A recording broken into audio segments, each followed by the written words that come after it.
So have you been trying to figure out how to apply the factor theorem to find zeros of a function? Well, if you have been contemplating this, my apologies first and foremost, but congratulations, you've come across a great video. So I'm going to teach that to you. Let's take a look. So first of all, what is the factor theorem? Well, here it is. It states that a certain polynomial, x minus k, which by the way, this is a linear function, right? It's not x squared, it's x minus some constant. This polynomial will be a factor of some function overall if and only if the function's value evaluated at k is equal to 0.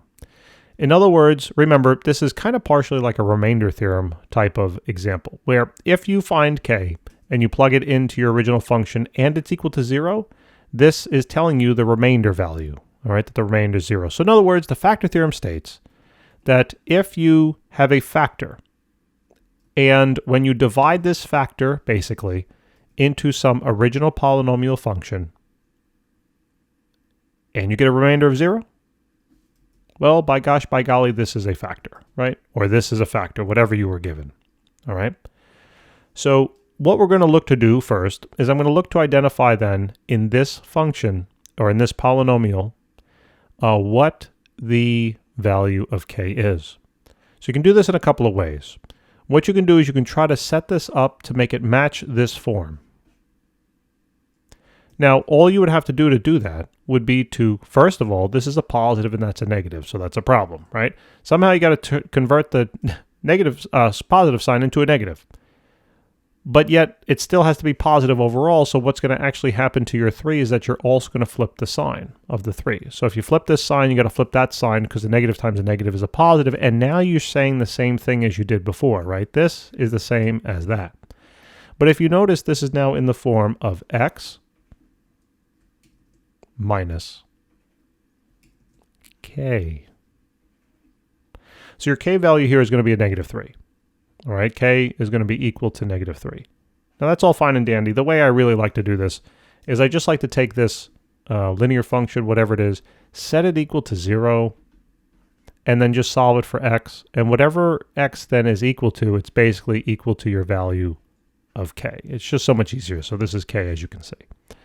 And this method is a lot nicer because if you have a coefficient here, this method will work out nicely. To find then the x minus k gets a little more complicated. So I really prefer that method. In any case, the important part here was to find the value of k, which we did.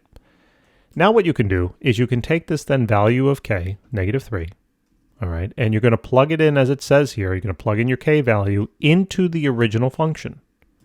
And this was kind of the original function, so to speak. And when you plug in then negative 3 in for every x, if you then evaluate that and it equals 0, then you know this is a factor. That's the whole point. That's the factor theorem. So let's evaluate it. Let's take a look. So everywhere I see my x, I'm going to simply plug in a negative 3. So we're going to have 3 times that negative 3 cubed plus then negative 3 squared minus 20 times negative 3 plus then 12. Now, if you want, plug this into the calculator, just make your life easier. All right, and I put in these parentheses on purpose, all right? If you plug it in exactly how you see it here, you will get the right answer. If you sometimes skip on the parentheses, the calculator might not interpret what you think it's interpreting. All right, so please use those parentheses.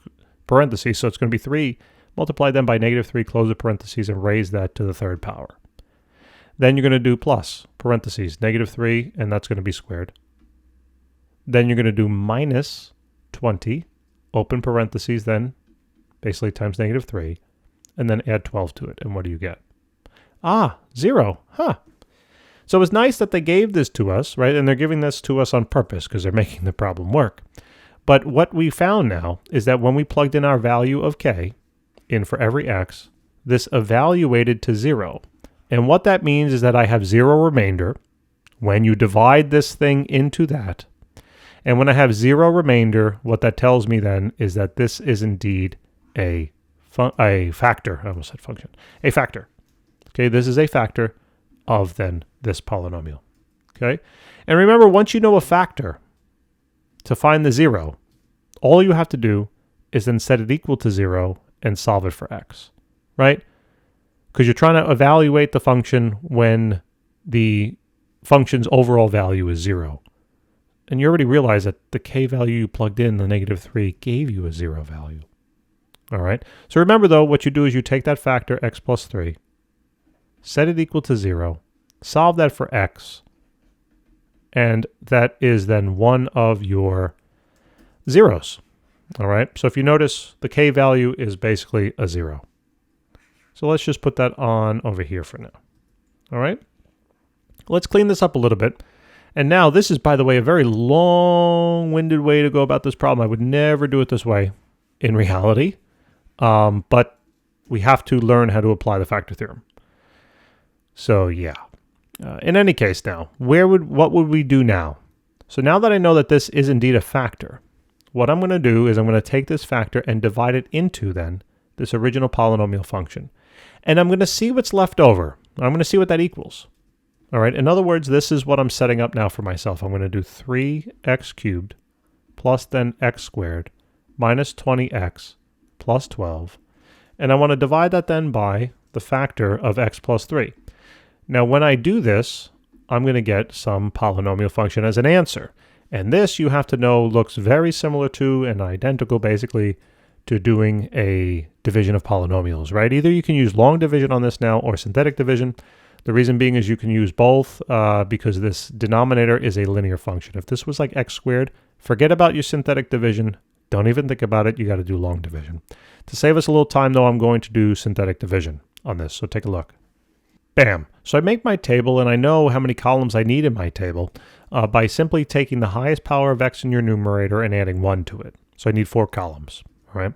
So then this is going to be inside of this first column is going to go the x cubed coefficient, then x squared, then x, and then your constant. Notice how that works out nicely.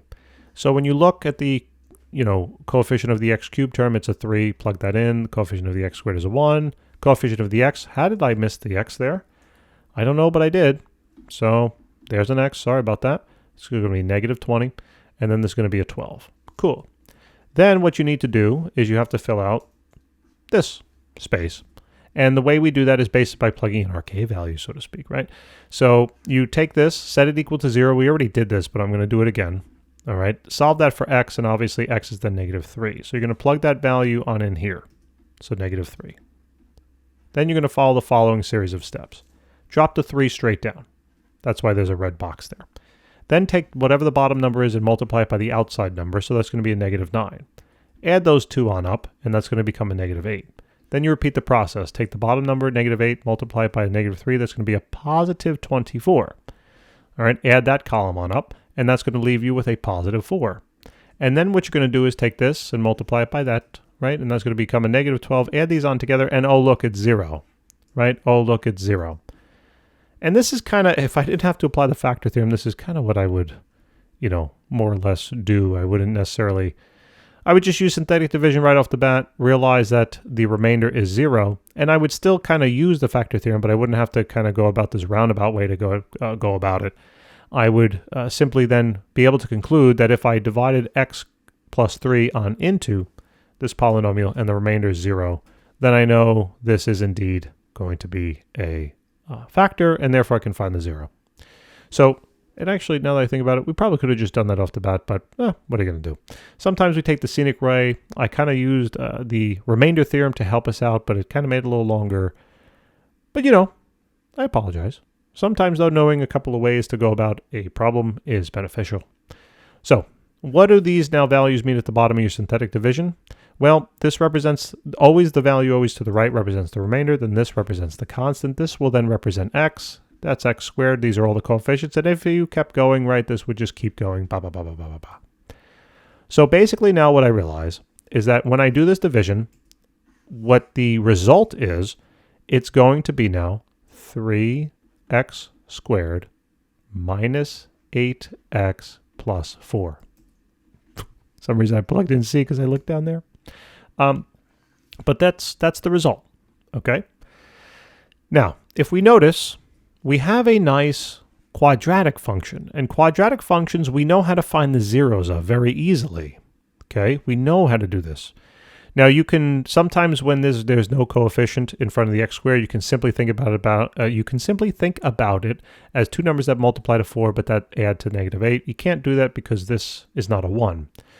Instead, though, what you can do is you can always use, which is the best way to kind of go about it without a calculator, is going to be to use the quadratic equation, right? Which says that x is going to be equal to -b plus or minus the square root of b squared minus 4ac all over then 2a. Now that means that you have to identify your a, b, and c values. So remember, this is your a, b, and c. So a in this problem is going to be a 3. B in the problem is going to be a -8. You have to include the sign. And then your c is going to be a positive 4. All right, so why don't we write that on out? So a is going to be equal to 3. B is going to be equal to -8. And then your c value is going to be equal to 4. Now, for simplicity's sake in this video, I'm not going to go through all the algebra. All you would have to do now is plug in the values into this equation, and then you just have to simplify, all right? You just have to follow the steps of algebra. But you can also use your calculator if you have a nice little program programmed on in for it. And if you want this program that I'm going to use right now, please take a look at the link in the description below. I'm going to leave you a link to the video that I made. It's about 3 or 4 minutes. Invest the time because it's going to save you a lot of time, all right? So let me just clean this up now a little bit. And what we're going to do, actually, I'll just leave it there. Doesn't matter. So what I'm going to do is I'm going to run the program now in the calculator. I go to quad, I run the program, and now I just enter my A, boom, my B, -8, boom, and your C, 4, and oh my goodness, it's done, right? These are the X values. In other words, these are the zeros. So I have 2 more zeros. I have then X should be equal to 2. And also x should be equal to, now you can leave it as a decimal, but that's really 2/3, right? 2 over 3. So I should have 3 zeros here. And that could be anticipated because you have a cubic function. Cubic functions, you can have 3 zeros. Now, just to show you a visual thing, what you can do is plug in this function, 3x cubed, all right, 3x cubed, plus x squared, plus x squared. Why do I keep doing that? Plus x squared, there you go. Minus 20x, okay, and then plus 12. And graph it, right? Graph it. This is a little too close, so I'm going to zoom out a little bit. I'm going to go zoom standard. All right, and if we look at this thing, right, it starts down here, it goes up, and it turns around some point up there, comes back down, turns around, and then goes back up. If you notice where this now intersects the x-axis, you'll notice that it intersects -1, -2, at -3. Turn your attention to the right-hand side, ladies and gentlemen. Look at that. X is equal to -3. It also looks like it intersects between 0 and 1. A little closer to 1 than to 0. And oh my goodness, that's like 2/3.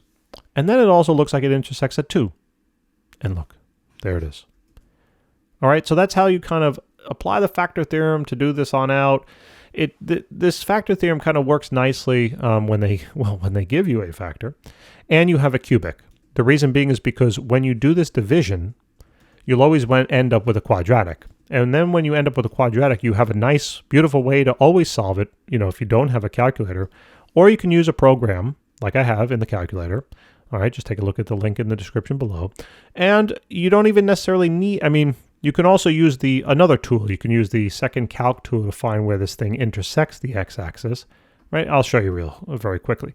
So what you would do is you go to number 2 to find the 0, and then you have to move the cursor left bound, all right, to the mark. So I know it's going to be, so I'm going to keep clicking on over. You kind of see how I'm at -3, a little, you know, more negative than 3. So that's why you see the cursor there. So you want to go a little bit, go a little bit. Now, I know it's off the screen, but don't worry. You go a little bit to the left of the anticipated mark. You hit enter. Then you go a little bit to the right. Okay, so maybe right about there, right? That's a little bit to the right. Okay, hit enter. And then the calculator wants you to guess, just so it doesn't have to do so many calculations. You do not have to be right on the mark. just be around it, hit enter, and look, there it is. X is -3. That's what we said. So you can also use this kind of technique on the calculator as well. Calculator is very handy, as you can see. But hopefully that helps, ladies and gentlemen. That's all I got for you in this video. All right, and if you're still with me, congratulations. All right, and if you're not, well, you won't really hear this, but you missed out on some fun stuff. Ladies and gentlemen, thanks very much for tuning in. I really do appreciate it. If you don't mind liking and subscribing, it helps us out tremendously. If I could speak, that would help as well. Also, if you could tell some of your classmates, that's the best way to help us out. We don't really ask for anything. We don't have a Patreon or anything like that. We just want to help as many people as we possibly can. And, you know, your support and your recommendation means the world to us. So we thank you very, very much. And also check out our channel because we literally have thousands of videos, not only in math, but physics and chemistry as well. We solve specific problems. All right. And if you ever need help, for with personal lessons, we do that as well. We'd love to help you. Take care.